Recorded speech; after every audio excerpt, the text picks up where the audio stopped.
Hello guys, today we're going to talk about the new spotter class in Call of Duty Mobile.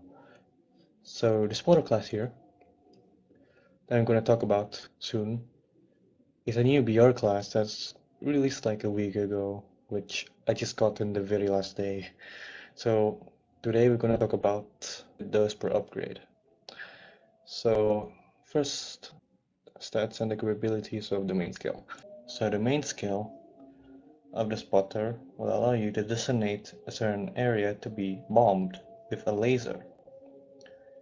The area that will be bombed will be dropped with 3 cluster bombs 2 times.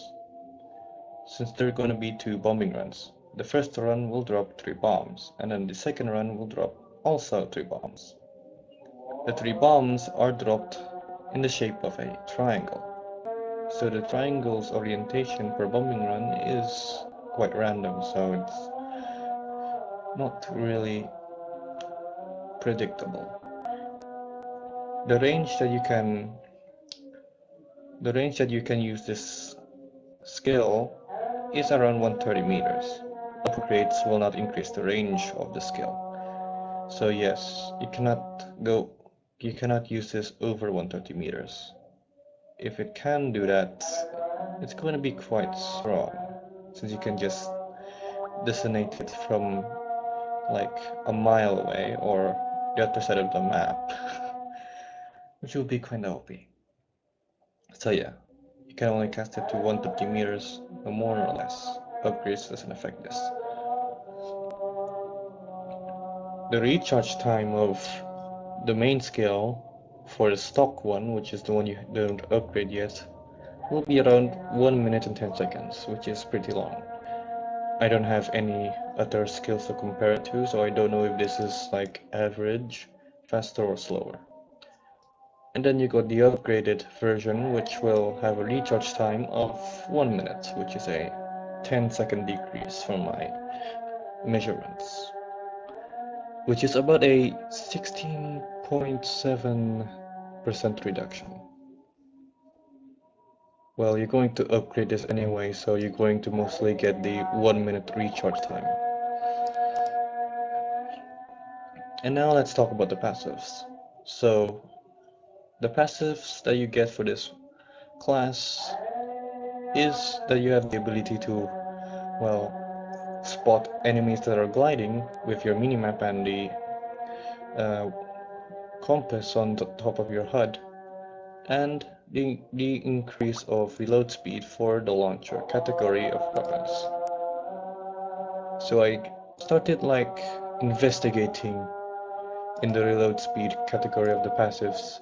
So here's what I find with how effective the passives are for the launchers. So now, starting with the SMRS, the base SMRS has the reload speed of around 4 seconds.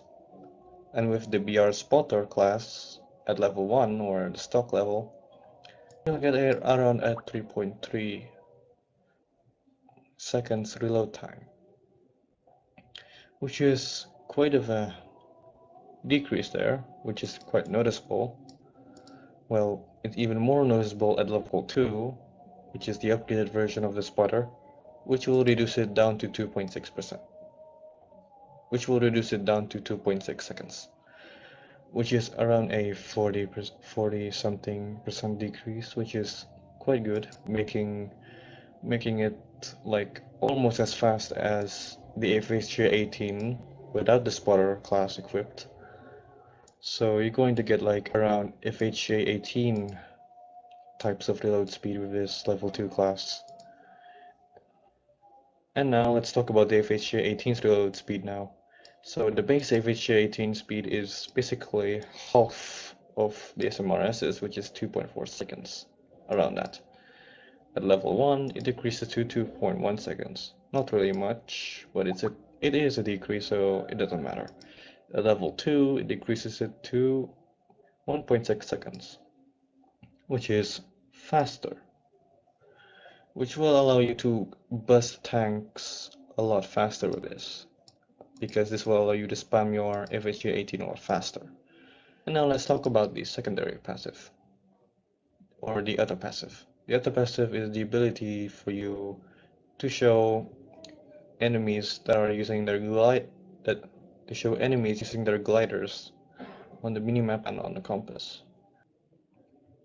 So how it works is once the enemy reaches a certain range away from your character while gliding, then they will be detected on your minimap and on your compass. The icon looks like a huge gliding icon, like as you see in this picture here. So this is quite useful if you want, if you, so this passive is quite useful if you want to know if you're getting ambushed by gliders or not.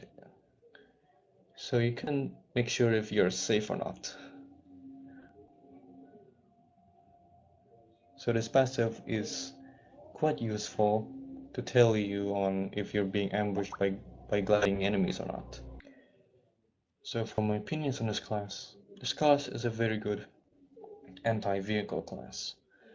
Why? Because this class has everything you need for besting vehicles. First you got the main skill, which has the ability to drop 3 cluster bombs, which is enough to kill a tank if it isn't moving. So yeah, and also the passives, well, the reload speed passive is very good for the launches, which also benefits for an anti-vehicle person. While for the other passives, well, if you're playing squads, at least with that, you can help your teammates and communicate with them into saying if they're being ambushed by gliding enemies or not, which is also very useful for squads.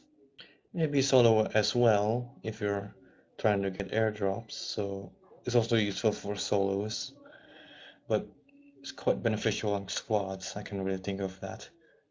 So yes, it's a very good class. I don't know if I could recommend it to you because of your playstyle, because your playstyles or something. And that's it for this video. Hope you enjoyed this video. Please check out my channel for a bit and see you in the next video. Bye.